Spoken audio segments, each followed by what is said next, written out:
ঠাকুমা, ঠাকুমা, ঠাকুমা, সব ঠিক হয়ে যাবে ঠাকুমা। ঠাকুমা, আস্তে আস্তে।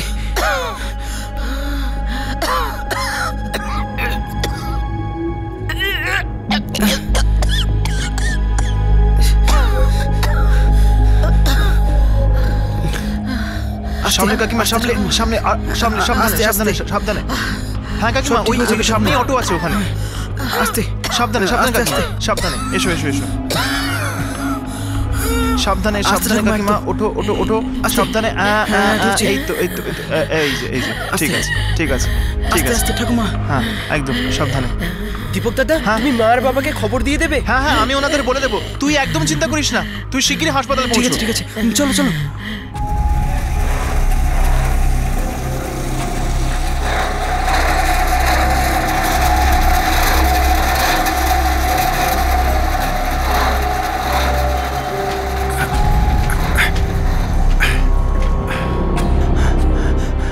আরে শোনো, রত্নাদিকে দেখেছো নাকি?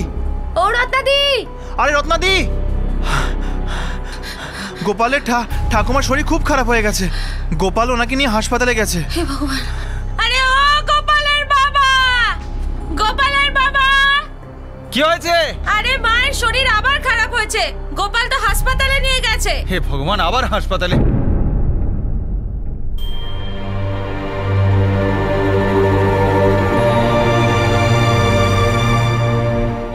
গোপাল, কি হয়েছে মায়ের? ঠাকুমার শ্বাসকষ্ট হচ্ছিল, তাই আমি এখানে নিয়ে এলাম। ভালো কাজ করেছিস বাবা। এখন কেমন আছে মা? আগের থেকে তো ঠিক আছে, এই সবেমাত্র ঘুমোলো।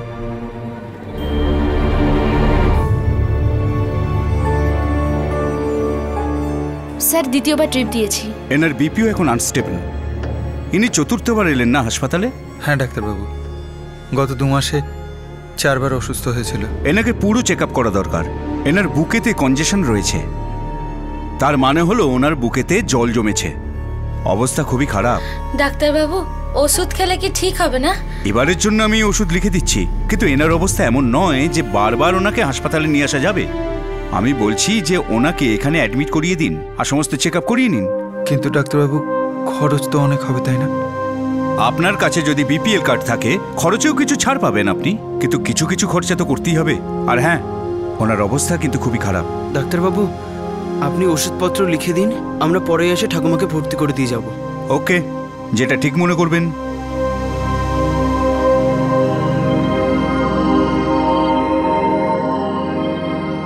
হাসপাতালের দরজা সবাইকে সংকেত দেয় যে খরচা বিশাল হতে চলেছে।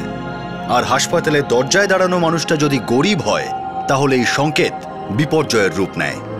একের পর এক টেস্ট, দামি ওষুধ, হাসপাতালের রুমের ভাড়া, এইসব খরচ আকাশ ছোঁয়া হয়, আর গরিব মানুষের প্রাণ ওষ্ঠাগত হয়ে ওঠে।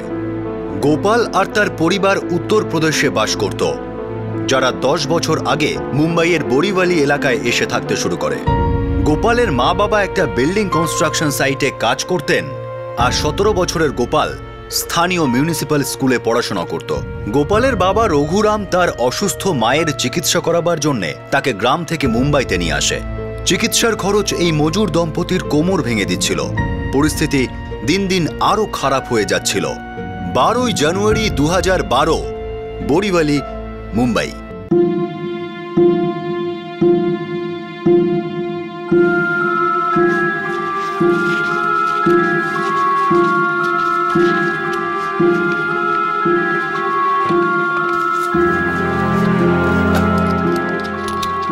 আরে 40 টাকা। হ্যাঁ 630। বাবা, এ তো শুধু 630 আছে। এছাড়া আমার কাছে আর একটা আদুলিও নেই। কিন্তু বাবা, ডাক্তারবাবু বলেছে কম করে 1000 টাকা লাগবে। কি করব বল? মালিক আজকের মজুরি অর্ধেক দেবে বলেছে, তাও সেটা কালকে। ব্যাস, এটা দিয়ে কাজ চালিয়ে নে। হ্যাঁ, যে কটা ওষুধ এই দিয়ে হবে নিয়ে নিস। ঠিক আছে বাবা, আমি নিয়ে আসছি। হ্যাঁ।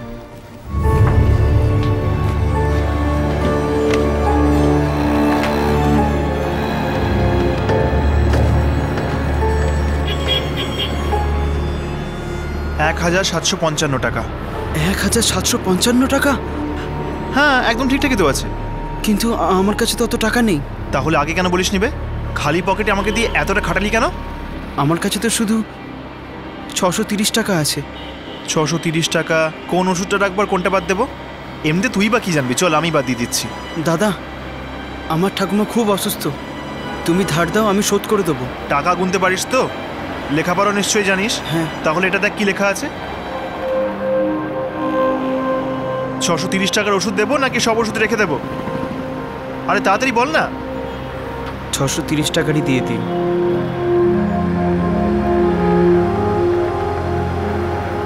এই মোহন, এই সব ওষুধ ভেতরে রেখে দে।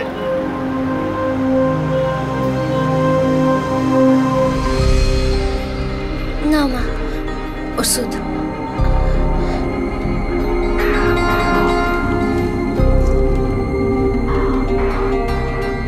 বাবা, আমি সব ওষুধ আনতে পারিনি। কি আর করা যাবে বাবা, যা আনতে পেরেছিস তাই দিয়েই কাজ চালিয়ে নিতে হবে। বাবা, বাবা, কাল থেকে আমিও কাজ করব, আমাকেও পয়সা কামাতে হবে। না গোপাল, আমরা পয়সার কিছু না কিছু ব্যবস্থা করেই নেব।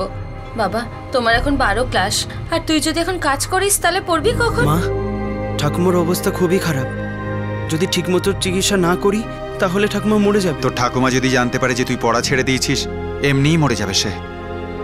তুই আমার একমাত্র অবলম্বন, লেখাপড়া শিখবি, কিছু হয়ে দেখাবি, তারপর আমরা আরামে থাকবো। দেখ, ঠাকুমার জন্য চিন্তা করিস না, ভগবান আছে না।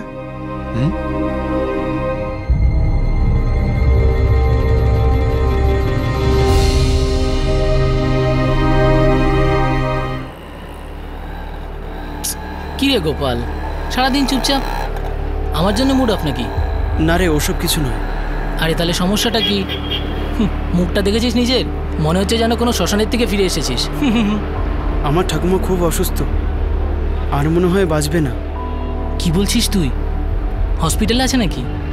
না, হসপিটালের জন্য অত টাকা নেই, আর ওষুধের জন্যও নয়। হ্যাঁ ভাই, এই হসপিটাল আর ওষুধের জন্য প্রচুর খরচা হয় বল। আমার বাবাকেও প্রতি মাসে যেতে হয়, দিদি ইনকাম করে বলে আমাদের চলে যায়, না হলে আমাদের তো হয়ে গেছিল। আমার ঠাকুমার ওষুধের জন্য 1000 টাকা লাগবে। 1000? হ্যাঁ, এখন কোথা থেকে আসবে এই টাকা? 1000? এই গোপাল, আমার কাছে একটা আইডিয়া আছে। কি আইডিয়া? হ্যাঁ তুই চল, আমি বলছি তো। আরে আমাকে বলবি তো চল কি তো আমার সাথে, আইডিয়া? আইডিয়া আছে।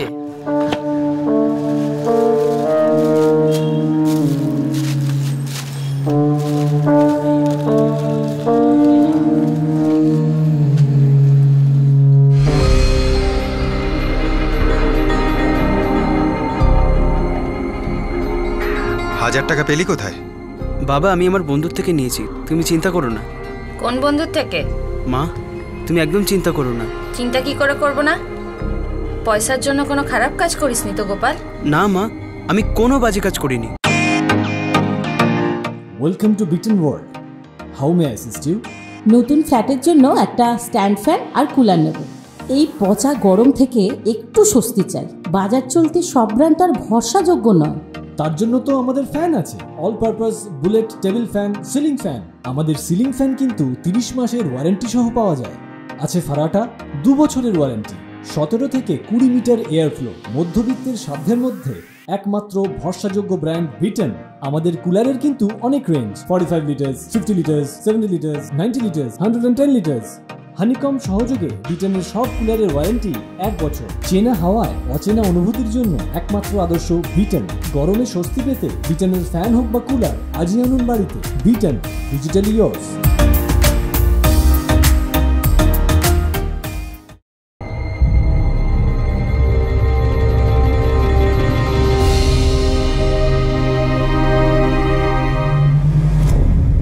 আমার টাকাটা আমার এক্ষুনি ফেরত চাই, আর যদি সেটা না হয় তাহলে কিন্তু বললাম তো দিয়ে দেবো। না, আমার এক্ষুনি ওই টাকাটা চাই। এখন আমি কি করে দেবো? আমার কাছে টাকাই নেই। ওই সব কিছু আমি জানি না, যদি টাকাটা না পাই তাহলে দেখে নিস তোর সাথে আমি কি করি। কি হয়েছে রে গোপাল সোনা? বাইরে কে?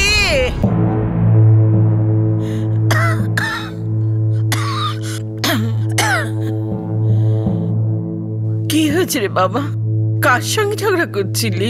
ঠাকুমা, ও কিছু না, আমার কিছু টাকা লাগবে। কত টাকা চাই বাবা? 1000 টাকা। 1000 টাকা? হে ভগবান, এত টাকা তো আমার কাছে নেই বাবা। তো কত আছে তোমার কাছে ঠাকুমা? দেখছি বাবা। দেখ কত আছে।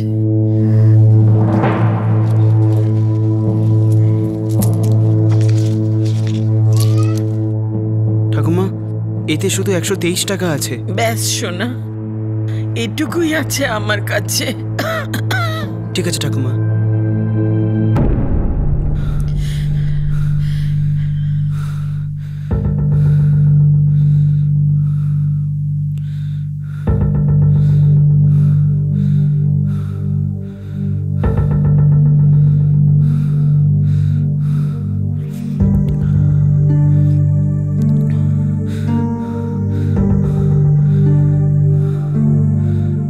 একটা কথা সত্যি বলতো, ওষুধের জন্য টাকা কোথা থেকে এলো?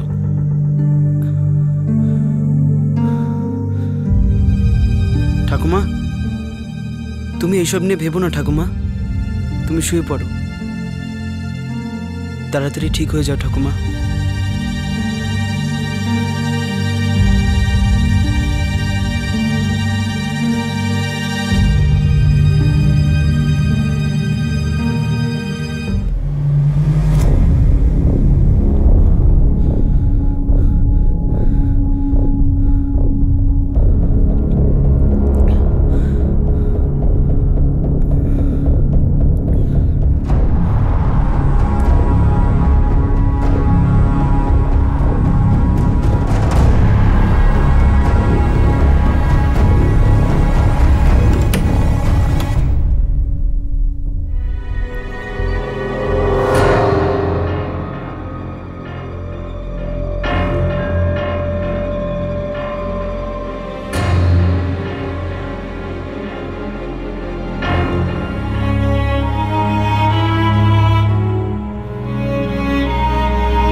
মা, এখন তোমার শরীরটা কেমন? এখন একদম ঠিক আছে, ওষুধের দরকার নেই। কেন মিথ্যে বলছো মা? গোপাল, গোপাল, গোপাল ভেতরে নাকি মা? একটু আগে আমার পাশে বসেছিল, তারপর ঘুমিয়ে পড়েছিলাম। জানি না ভেতরে গেছে না বাইরে। গোপাল, গোপাল, মনে হচ্ছে ঘুমিয়ে পড়েছে। এরকম করে কি করে ঘুমিয়ে যায়? এই সময় কেউ কখনো ঘুমায় নাকি? গোপাল, গোপাল, গোপাল, বাবা দরজা খোল বাবা। গোপাল, গোপাল, গোপাল, গোপাল দরজা খোল। দরজা কেন বন্ধ করেছিস? গোপাল, ভেঙে ফেলো না। গোপাল, আরে কি হয়েছে? গোপাল, গোপাল,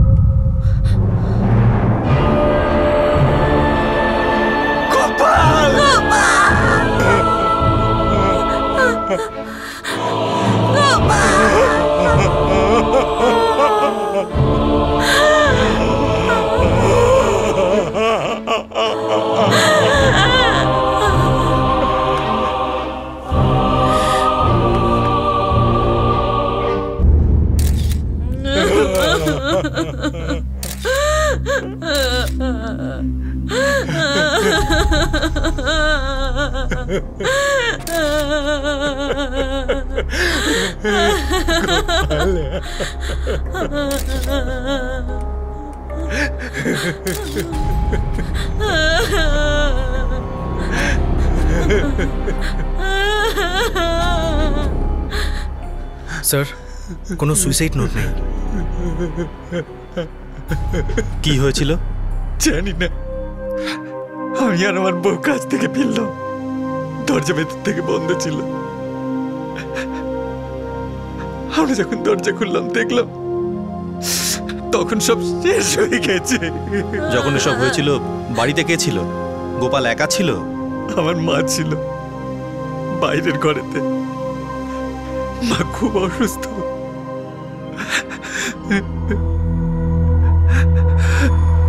আমার সোনা গোপাল, আমার সোনা গোপাল। একটু শান্ত হন, শান্ত হন। বলতে পারবেন কি হয়েছিল? ও আমার পাশেই বসেছিল, আমার কপালে হাত বোলাচ্ছিল। তারপর আমি ঘুমিয়ে পড়েছিলাম। গোপাল কি কোনো ব্যাপার নিয়ে দুশ্চিন্তায় ছিল? হ্যাঁ ছিল, কিন্তু আমাকে বলেনি। সকালে একটি মেয়ে এসেছিল, ও পয়সা চাইছিল। আমার সোনা গোপাল স্কুলেও যায়নি। আমার টাকাটা আমার এক্ষুনি ফেরত চাই। বললাম তো দিয়ে দেবো। না, আমার এক্ষুনি ওই টাকাটা চাই। ওই মহিলা কে ছিল? জানি না, আমি কেবল ওর গলা শুনেছি। আমি তো এই বিছনা ছেড়ে উঠতেও পারি না। আমার সোনা গোপাল। টাকা পয়সার ব্যাপারটা কি? গোপাল কোথা থেকে 1000 টাকা নিয়ে এসেছিল ও ঠাকুমার ওষুধ কেনার জন্য। আমরা ওকে অনেক জিজ্ঞেস করেছিলাম টাকা কোথায় পেলি, ও কিছু বলছিল না। আর এটাও বলেনি যে ও সমস্যায় ছিল। আমার সোনা, আমার গোপাল। বডি পোস্টমর্টমের জন্য পাঠিয়ে দাও। আরে আরে আরে গোপাল, আরে আমার নয়নের মনেকে কোথায় নিয়ে যাচ্ছ? আরে থামাও, আরে থামাও। আমার সোনা গোপাল। গোপাল পড়াশোনায় খুব ভালো ছিল স্যার। মা বাবা মজদুর হতে পারে, কিন্তু এই ছেলেটা অনেক দূর যেত স্যার। এনারা এই বাড়িতে কত বছর ধরে আছেন? এই বছর 10 হবে। আজ সকালে কারোর সাথে ঝগড়া হয়েছিল গোপালের, কেউ কিছু দেখেছেন? না তো স্যার। এই বাড়ির বাইরে একজন মহিলার সাথে ঝগড়া হয়েছিল টাকা পয়সা নিয়ে। টাকা? হ্যাঁ স্যার, আমি আজ গোপালের সাথে একজন মহিলাকে দেখেছিলাম। কোথায়? সাহেব, ওই হলো আমার সাইকেলের দোকান। আজ সকালে আমি যখন এখানে কাজ করছিলাম তখন দেখলাম যে গোপাল আর একজন মহিলা নিজেদের মধ্যে ঝগড়া করছে।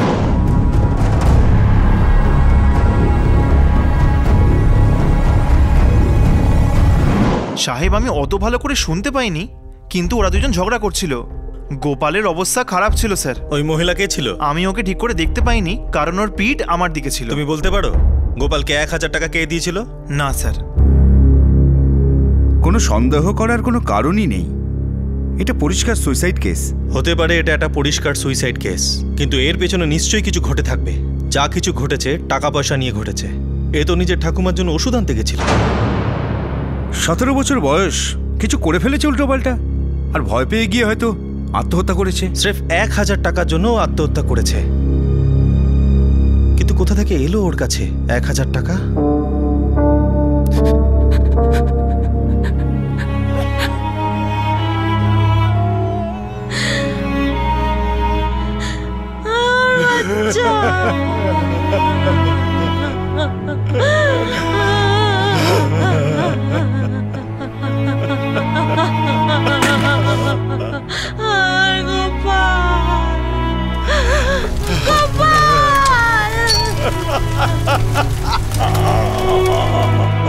এই বিষয় নিয়ে কোনো দ্বিমত ছিল না যে গোপালের সুইসাইড ওই 1000 টাকার সাথে জড়িয়ে ছিল। পুলিশ শুধু এটা জানতো যে এই কেসে এক মহিলা ছিল যে গোপালের থেকে টাকা ফেরত চাইছিল। এখন প্রশ্ন হলো যে গোপাল ওই টাকা কোথায় পেয়েছিল, আর অন্যদিকে ওই অপরিচিত মহিলা কে ছিল? আমাদের গোপাল আমাদের সব কিছু ছিল। লেখাপড়া করেও কিছু একটা করতো। আমার চিন্তা হচ্ছিল যে টাকার জন্য কোনো অন্যায় কাজ করে থাকবে। এইসব আমার জন্যই হয়েছে। ভগবান আমাকে তুলে নিচ্ছ না কেন? আমি বাঁচতে চাই না। বোঝা হয়ে গেছে আমি সবার কাছে। ভগবান, আমার গোপালকে ফিরিয়ে দাও, আমার গোপালকে ফিরিয়ে দাও, বদলে আমাকে নিয়ে নাও। এই পাড়ায় বা স্কুলে গোপালের এমন কোনো বন্ধু আছে যার সাথে কথা বলা যায়? জানি না। ও হীরালাল মানিকচাঁদ মিউনিসিপ্যালিটি স্কুলে পড়তো। 12 ক্লাসে পড়তো। খুব ভালো ছিল সাহেব, মনটাও খুব সাফ ছিল সাহেব। গোপাল আমার সবথেকে ভালো স্টুডেন্ট ছিল। মাধ্যমিকও ওই স্কুল থেকেই পাশ করেছিল, সবথেকে বেশি নাম্বার পেয়েছিল। তারপর জানি না কখন আর কিভাবে এই খারাপ সঙ্গে পড়েছিল। ওর এখানে এমন কোনো বন্ধু যার সাথে ও সবকিছু শেয়ার করতো? কাউকে তো নিশ্চয়ই ও বলেছে যে ওষুধের টাকা কোথা থেকে পেয়েছে। আমাদের ক্লাসেরই হরি বলে একটা ছেলে আছে। ওর আর গোপালের খুব পুরনো আর ভালো বন্ধুত্ব ছিল। ক্লাস 5 থেকে ওরা দুজন একসঙ্গে পড়তো। হরিকে কোথায় পাবো?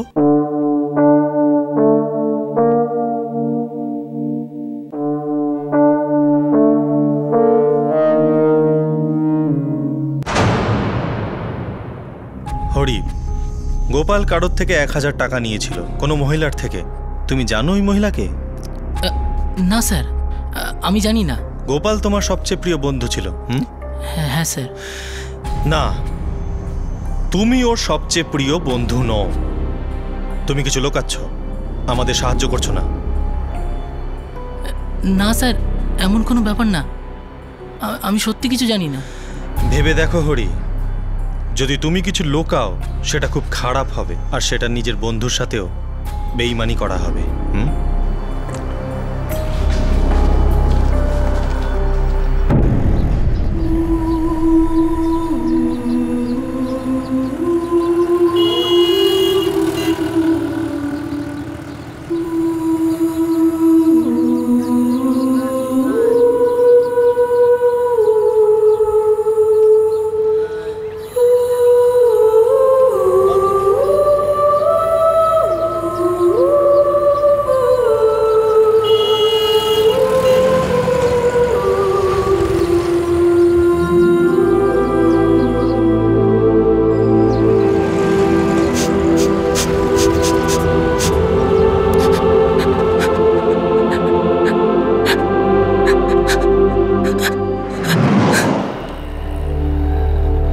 গোপাল, সারাদিন চুপচাপ, আমার জন্য মুড অফ নাকি? না রে, ওসব কিছু নয়। আরে তাহলে সমস্যাটা কি? আমার ঠাকুমার ওষুধের জন্য 1000 টাকা লাগবে।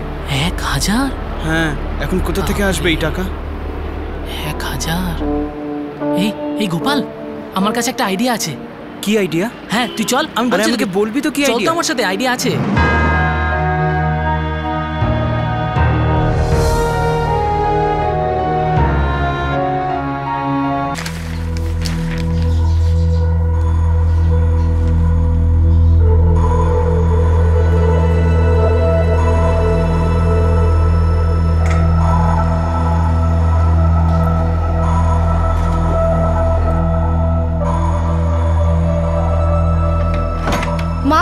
খাবার তৈরি হয়ে গেছে গো? দাঁড়া দাঁড়া, এই হয়েই গেছে।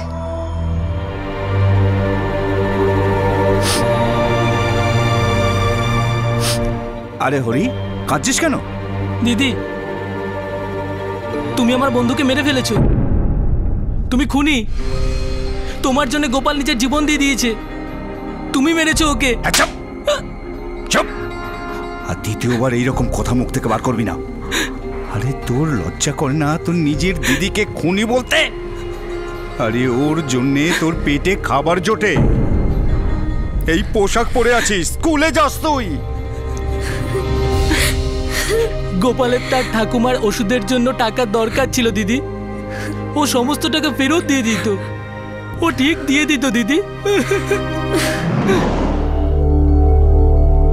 আরে আমার কিছু ঠিক লাগছে না, কিন্তু তোর দিদি যদি রাগ করে তাহলে, আর যদি না করে দেয় তো?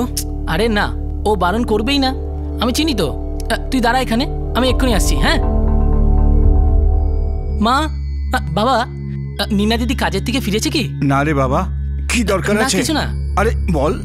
এসে গেছিস বাবা? হ্যাঁ মা। নীনা দিদি, নীনা দি। হ্যাঁ বল। আমার কিছু টাকার দরকার ছিল, তুমি দেবে কি? কি টাকা দিদি, টাকার দরকার ছিল কিছু, তুমি দেবে কি? আমার ব্যাগ থেকে নিয়ে নে। থ্যাংক ইউ দিদি, থ্যাংক ইউ। হাত মুখ ধুয়ে নে, আমি খাবার দিচ্ছি। হ্যাঁ মা, তাড়াতাড়ি যা।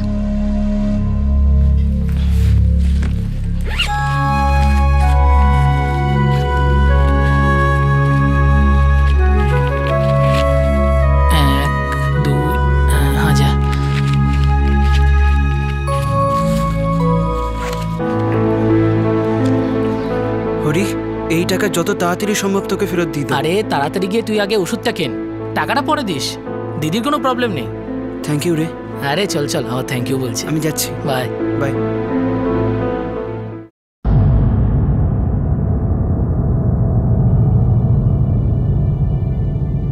নীনা, এ মাসের মাইনে পেয়েছিস? আমাকে সবজি কিনতে যেতে হবে, আর এ মাসের ইলেকট্রিক বিলও দিতে হবে। হ্যাঁ হ্যাঁ, আমি পেয়ে গেছি। আমি তোমায় কাল রাতে দিতে ভুলে গেছি। তাহলে দে তো এখন।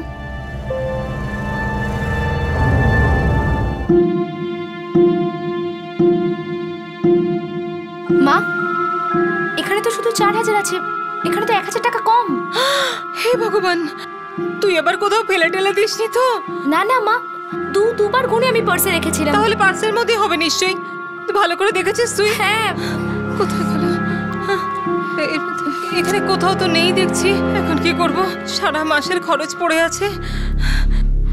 কাউকে দিসনি তো? না মা। কোথাও কিছু খরচা করেছিস? একটু মনে করে দেখ। হরি হরি হরি। হ্যাঁ দি, কি হয়েছে? তুই কাল আমার পার্স থেকে কত টাকা বের করেছিলি? 1000 দিদি। 1000? আমি তো ভাবলাম তোর 5-10 টাকা দরকার হয়তো। 1000 কেন নিয়েছিস? দে টাকা ফেরত দে। কিছুদিনের মধ্যেই টাকাটা ফেরত পাবো দিদি। ওগুলো আমার বন্ধু গোপালকে দিয়েছি আমি। ও ঠাকুমার ওষুধ কেনার জন্য দরকার ছিল না, তাই। তো তাই বলে তুই ওকে 1000 টাকা দিয়ে দিলি? দিদি তুমি তো জানো ওষুধের কত দাম, কিন্তু আমি তোমাকে বলছি ও টাকা ফেরত দিয়ে দেবে। আরে চুপ গাধা! আরে আমাদের বাড়িতে কি টাকার গাছ লাগানো আছে? কিন্তু বাবা। হরি, গোপাল 1000 টাকা কি করে ফেরত দেবে? ওর মা বাবা তো বিল্ডিং তৈরির কাজে মজুরি করে। ওনারা আদৌ দুবেলা ঠিক করে খেতে পারেন কিনা সেটা আমরা জানি না। 1000 টাকা কোথা থেকে ফেরত দেবে বল? দিদি ও টাকা নিশ্চয়ই ফেরত দেবে। আমি ওকে চিনি তো, ও টাকাটা ঠিক ফেরত দেবে। চুপ কর।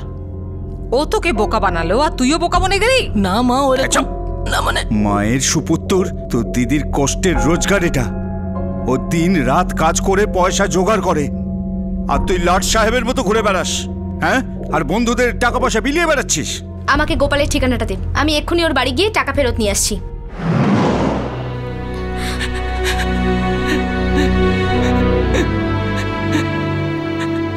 গোপাল সমস্ত টাকা ফেরত দিত দিদি, কিন্তু তুমি ওকে ভয় দেখিয়েছো, ওকে কষ্ট দিয়েছো, আরো নিজের জীবন দিয়ে দিয়েছে।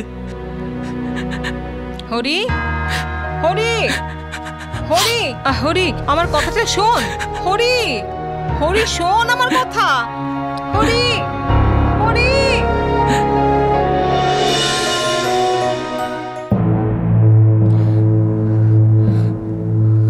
নীনা, মা ওই দিন কি হয়েছিল? তুমি ওকে কি বলেছিলে?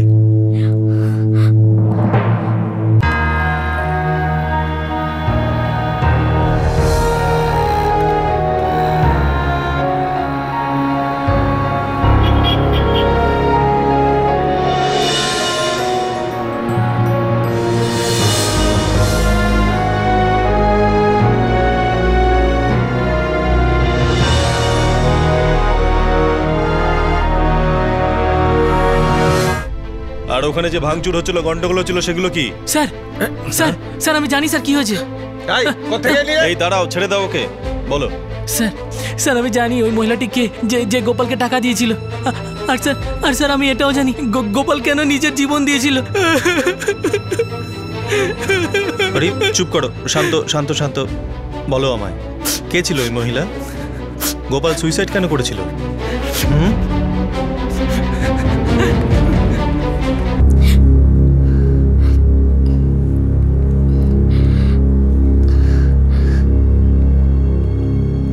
আমাকে পরিষ্কার করে বলো, তুমি গোপালকে ঠিক কি বলেছিলে?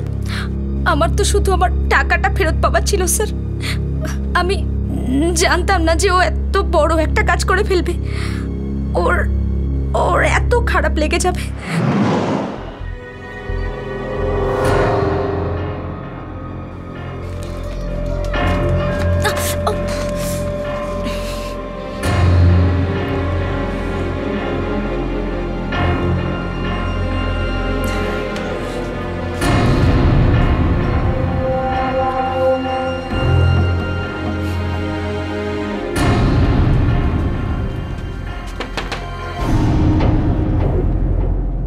দেখ গোপাল, কাল তুই যে টাকাগুলো হরির থেকে নিয়েছিলি সেগুলো আমার টাকা, আমার এখনই ফেরত চাই।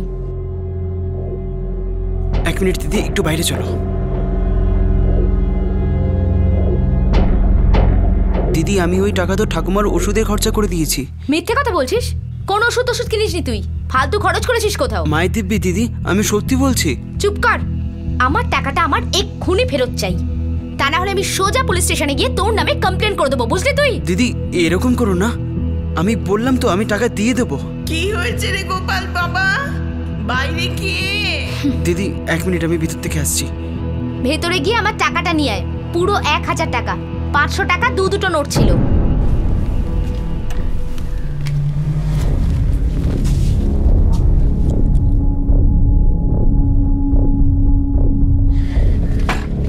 দিদি, আমার কাছে শুধু এখন 123 টাকা আছে। এটাও আমি ঠাকুমার পটলা থেকে নিয়েছি। আমি যত তাড়াতাড়ি সম্ভব তোমাকে বাকি টাকা দিয়ে দেবো। বাকি টাকাটা সন্ধ্যের মধ্যে নিয়ে আসিস, বুঝলি? দিদি, সন্ধ্যার মধ্যে কি করে হবে? একটু টাইম দাও না। আমি কিছু জানি না, যেখান থেকে খুশি নিয়ে আয়। কিন্তু গোপাল, সন্ধ্যের মধ্যে যদি টাকাটা না আসে তাহলে আমি সত্যি বলছি আমি পুলিশ স্টেশনে চলে যাব। আর যদি তোর মনে হয় আমার পাগল ভাই হরি তোর সাথে থাকবে তাহলে ভুলে যা। আর জানিস তো পুলিশকে গিয়ে আমি কি বলবো? কি দিদি? রেপ। তুই আমার রেপ করার চেষ্টা করেছিস আর আমার টাকা চুরি করেছিস, তাও 1000 নয়, পুরো 10,000 টাকা। জীবন নষ্ট করে দেবো তোর, বুঝলি? না দিদি, এরকম করবে না দিদি। দিদি, আমি তোমার টাকা দিয়ে দেবো দিদি। তুই যদি আজকে সন্ধ্যের মধ্যে আমার টাকাটা না ফেরত দিস গোপাল, তাহলে তোর তো 7 বছরের জেল হবেই হবে, সাথে তোর বাবা মার কতটা অপমান হবে ভেবে দেখ, বুঝলি? দিদি, দিদি, তাহলে আমি সত্যি বলছি আমি পুলিশ স্টেশনে চলে যাব, বুঝলি? আর যদি তোর মনে হয় আমার পাগল ভাই হরি তোর সাথে থাকবে তাহলে ভুলে যা। আর জানিস তো পুলিশকে গিয়ে আমি কি বলবো? রেপ। তুই আমার রেপ করার চেষ্টা করেছিস আর আমার টাকা চুরি করেছিস, তাও 1000 নয়, পুরো 10,000 টাকা। জীবন নষ্ট করে দেবো তোর।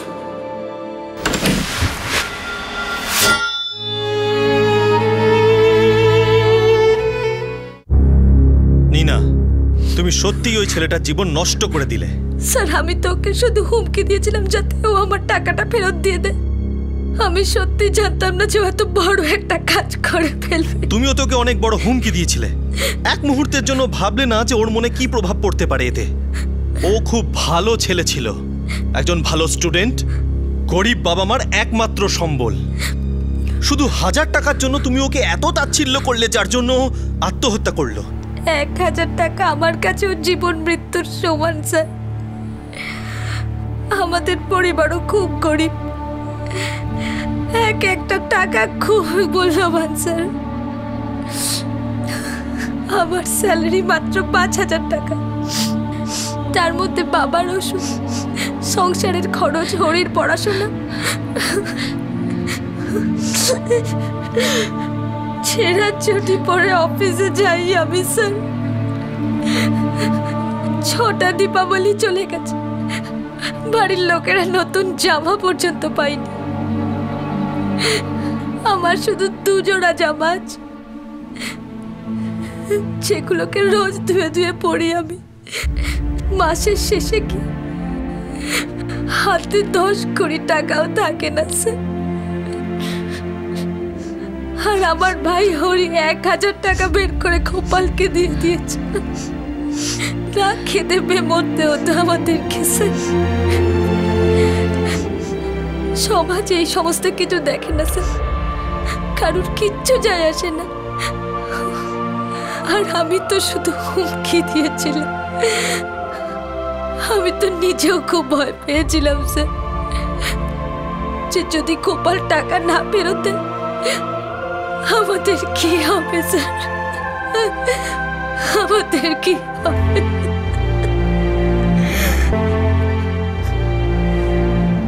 আমার মেয়েকে কোথায় নিয়ে যাচ্ছ, কোথায় নিয়ে যাচ্ছ?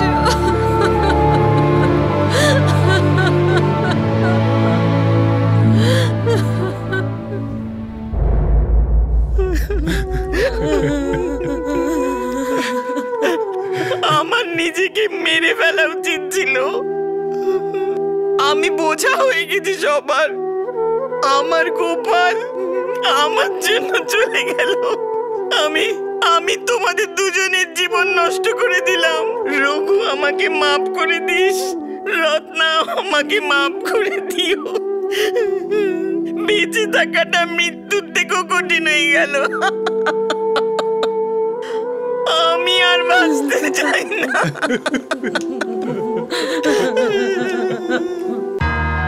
নীনা গ্রেফতার হলো আর এখন জামিনে রয়েছে। নীনা চরম হুমকি আর দোষারোপের কারণেই গোপাল সুইসাইড করতে বাধ্য হয়েছিল। একদিক থেকে দেখতে গেলে নীনা অপরাধী ছিল আর গোপাল ও তার পরিবার পীড়িত। কিন্তু বাস্তব হলো যে গোপাল, নীনা আর তার পরিবার উভয়েই পীড়িত। 1000 টাকার কি মূল্য আছে? গোপাল ওই 1000 টাকা দিয়ে ওষুধ কিনে তার নিজের অসুস্থ ঠাকুমার প্রাণ বাঁচাতে চাইছিল, আর নিনার কাছে ওই 1000 টাকার মানে ছিল পুরো 1 মাসের খাবার। আর আমাদের শাইনিং ইন্ডিয়ার মহানগরে এই 1000 টাকার মানে হলো রেস্তোরাঁয় একটা ডিনারের বিল। ওষুধ প্রস্তুতকারক কোম্পানিগুলো বহু টাকা কামায়, দেশে একাধিক টপ স্পেশালিটি হাসপাতাল আছে, কিন্তু গোপালের ঠাকুমার মতো লাখ লাখ ভারতীয় চিকিৎসা আর ওষুধ থেকে বঞ্চিত থাকে। এই দুর্দশার জন্য আমরা সরকার আর প্রশাসনকে দায়ী করি, কিন্তু একটা সত্য হলো আমরা সবাই জানি যে নেতা আর প্রতিশ্রুতি দুটোই বদলাবে, কিন্তু পরিস্থিতি বদলাবে না। কিন্তু যদি আমরা আমাদের জীবনে সামান্য পরিবর্তন আনি তাহলে অনেক জীবন বাঁচতে পারে। যাদের রোজগার খুব ভালো তারা ব্যক্তিগতভাবে হাসপাতালগুলিতে ডোনেশন দিতে পারেন, যাতে গরিবরা চিকিৎসা পায়, তারা ওষুধ পায়। সব বড় অফিসে একটা মেডিকেল এড ফান্ড বানানো যেতে পারে, যেখানে মানুষ প্রতি মাসে নিজেদের মাইনে থেকে একটা ছোট অংশ কন্ট্রিবিউট করতে পারে। বড় বড় হাউজিং কমপ্লেক্স নিজেদের অ্যানুয়াল ফান্ড থেকে একটা অংশ গরিবদের চিকিৎসার জন্য খরচ করতে পারেন। এখন সব থেকে আগে সবার মনে একটাই প্রশ্ন উঠবে যে কারাপ্ট লোকেরা এই টাকা গরিবদের কাছে পৌঁছতেই দেবে না। কিন্তু কারাপশন সত্ত্বেও যদি আমাদের সাহায্যে কিছু প্রাণ বাঁচে, একটা গোপাল বাঁচে, একটা নিনার পৃথিবীকে ছারখার হওয়া থেকে বাঁচানো যায়, তাহলে আমরা গর্ব করে বলতে পারি আমরা কিছু তো করেছি। আপনাদের সাথে আবার দেখা হবে, ততক্ষণ নিজের খেয়াল রাখবেন, সুরক্ষিত থাকবেন। জয় হিন্দ।